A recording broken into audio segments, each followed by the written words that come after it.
पाठ 9 प्रकृति और हम। पाठ प्रवेश। मानव के विकास में प्रकृति का महत्वपूर्ण स्थान है। प्रकृति के बिना हमारा अस्तित्व नहीं हो सकता।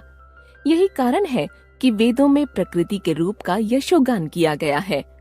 कवि, लेखक आदि अन्य मानवगण सभी प्रकृति की लीला से चमत्कृत होते हैं। हम आप कभी कहीं जाते हैं तो एकाग्र भाव से प्रकृति के मनोहारी रूप से आकर्षित होते हैं।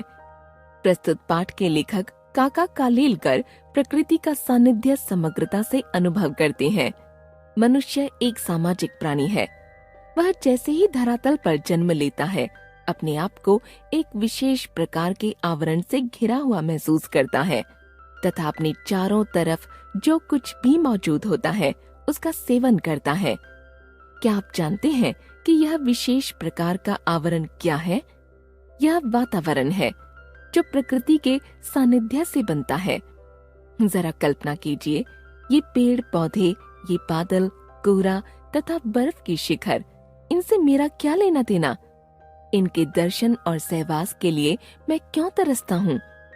इन पहाड़ों को देखने से क्या मिलता है? ये विचार अथवा आशंकाएं मेरे मन में कदापि नहीं उठी, लेकिन कई व्यवहार कुशल लोगों ने इन्हीं शब्दों में मुझसे पूछा है। इतना ही नहीं, मेरी आलोचना भी की है। काका साहब जैसे गंभीर पुरुष, विचारक और नेता अफ्रीका के जंगलों में वहां के जानवर देखने के लिए घूमे होंगे। जान जोखिम में डालते हैं, यह तो है ही, लेकिन जिंदगी के कीमती दिन इस तरह बर्बाद करते हैं। इतना ही नहीं, इस धुन का व्यवस्थित उत्साहपूर्ण वर्णन करते हुए किताब भी लिखते हैं। यह कुछ समझ में नहीं आता। इस तरह एक दो स्नेहियों ने कहा भी और लिखा भी है। उनको क्या जवाब दूं? मैंने तो इतना ही कहा कि असल में इन पेड़ पत्तों और पशु पक्षियों में से ही एक प्राणी मैं भी हूँ। भूल से ही आप लोगों की सयानी दुनिया में आ गया हूँ। इसलिए कभी कभी जंगल के वातावरण की प्राकृतिक परिस्थिति के लिए तरसता हूँ, और वह जब असह्य होता है तब वहाँ हो आता हूँ। वास्तव में हम सब प्रकृति के बालक हैं। शहरी जीवन और कृत्रिम दुनिया खड़ी करके हम प्रकृति से बिछुड़ गए हैं, अन्यथा पेड़ पौधों के बिना हमसे रहा ही नहीं जाता। शहर में बालिश्त भर जमीन में कृत्रिम बगीचा बनाकर 2-4 पौधे उगाकर हम मानते हैं कि प्रकृति के साथ हमने मेल साध लिया है। यह तो ₹1.25 या 4 आने ब्राह्मण को देकर गोदान का समाधान मानने जैसा हुआ। कुदरत के बीच जब हम बालक जैसे दिखाई दें, तभी कहा जा सकता है कि हमने कुदरत के साथ संपर्क साधा। किसी पहाड़ के शिखर पर खड़े होकर जब एक ओर असंख्य शिखरों को अनेक रूप से देखता हूँ और दूसरी ओर नीचे मैदान का सुदीर्घ विस्तार और अंदर चमकती 2-3 नदियों के मोड़ की रेखाएं देखता हूँ, तब यह विचार उठता है कि मैं एक विशाल विश्व का निवासी हूँ। फिर जीवन सार्थक लगने लगता है और मैं एक तरह की कृतार्थता को अनुभव करता हूँ। अपरिचय की भड़क मिटने के बाद पेड़ और उनके पत्ते मेरे साथ बातें करते हैं और विश्वास पूर्वक अपने सुख दुख की गाथाएं प्रस्तुत करते हैं। पशु पक्षी भी मुझे एक क्षण के लिए दुश्मन के तौर पर देखने के बाद मेरी आंखों में आत्मीयत नहीं वरन आत्मीयता देखती हैं। मानवता के हमारे ऊंचे ऊंचे आदर्श पशु पक्षी नहीं जानते, क्योंकि मानव जाति का उनका अनुभव बहुत कड़वा है।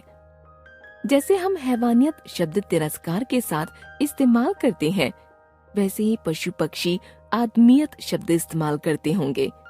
उसमें अपना सारा कड़वा अनुभव व्यक्त करते होंगे।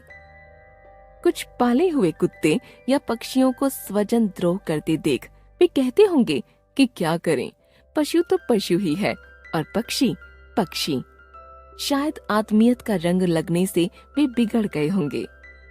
एक जमाना था जब देहात के और जंगल के पशुओं के साथ अपनी आत्मीयता मैं ज्यादा महसूस करता था।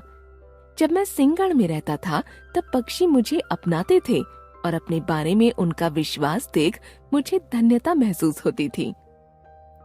हिमालय में कभी कभी नाटे मनुष्यों और जानवरों को देखकर दुख होता है और उनका सारा विषम जीवन क्रम मेरी नजर के सामने से गुजरता है। लेकिन यह तो जब तक उनको देखता हूँ तब तक ही।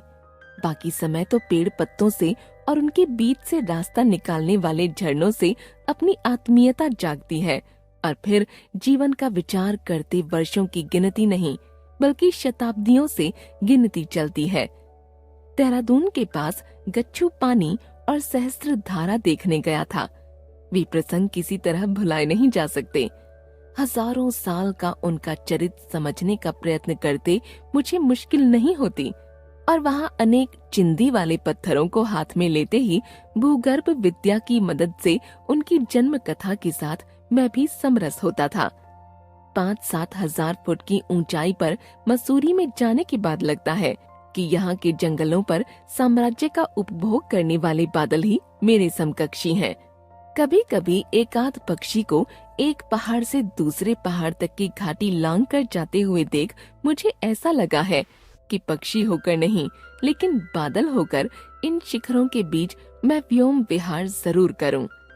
इन चिर हिम शिखरों में और उन पर विहार करने वाले बादलों में मनुष्य को महान सूचना देने की शक्ति है, इसलिए उनके दर्शन को तरसता हूँ।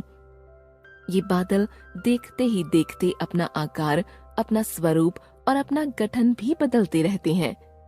बादल आगे पीछे, ऊपर नीचे, दसों दिशाओं में दौड़ते हैं, फूलते हैं और पिघल जाते हैं। क्षण में श्वेत, क्षण में श्याम और क्षण में वर्ण विहीन।